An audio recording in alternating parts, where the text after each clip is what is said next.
bibigyan kita ng 3 oras para makaimpake. Kung ayaw mo pa rin, ito magpapalis sa'yo!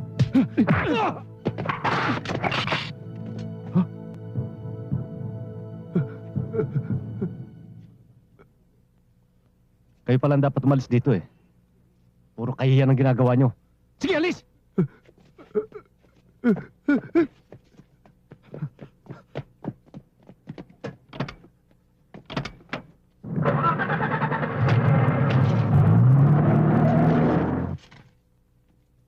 Sir. Captain Escobar, you have a seat.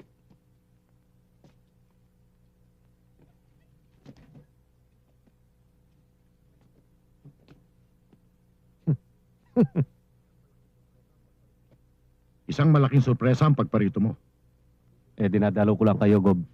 Mabuti naman, salamat.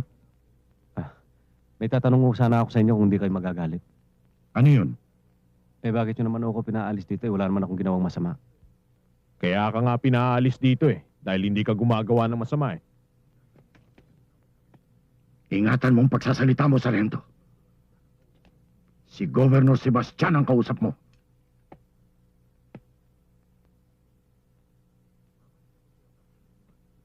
Mabalik ako sa iyo, Captain Escobar. Totoong inutos kong umalis ka rito.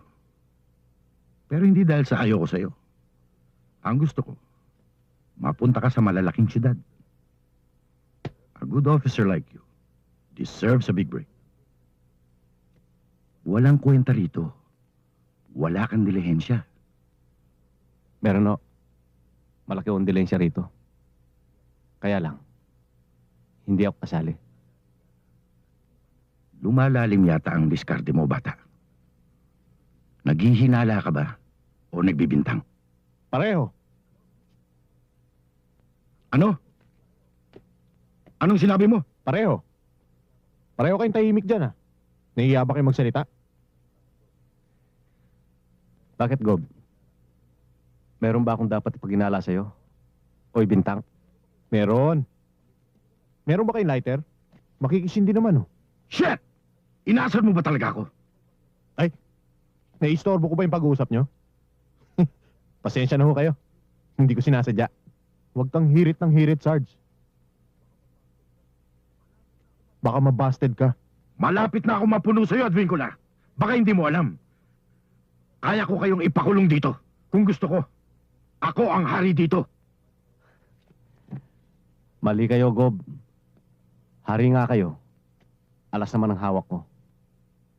Kaya wala rin kayong panalo. Anong pinagsasabi mo? Ba't hindi niyo patignan yung mga baril nila? Tignan ko baril nyo.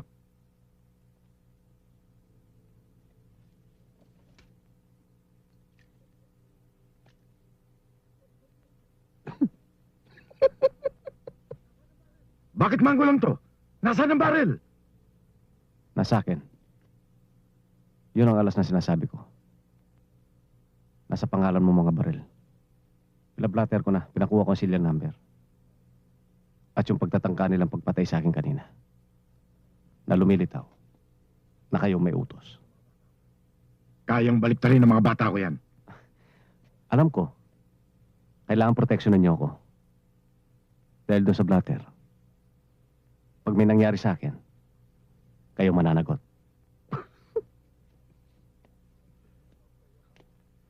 Bilib naman ako sa iyo, Kap. Bodyguard mo, hari. Go, balis na kami. Ah! Huwag mo akong pababayaan, ha?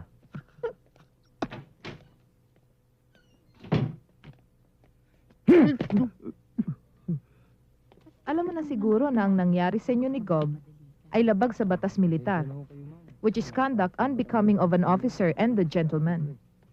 Alam ko. Alam mo na rin siguro na pwede ka maalis sa serbisyo dahil doon. Kung wala kang mapapakitang depensa sa sarili ko. I thoroughly examined your counter-testimony, pati na yung pinablatter mong pagtatangka ng mga tao ni Gob sa buhay mo. Nakita kong kapanipaniwala. Pero kung sakali, talo pa rin ako sa kaso ko. Ano ba? Hindi. Sa katunayan nga'y wala kang kaso. Gusto lang ni Visconde nasa ayos si Gob. Hindi mo ba alam? Iisa lang ang bituka ng dalawang yon.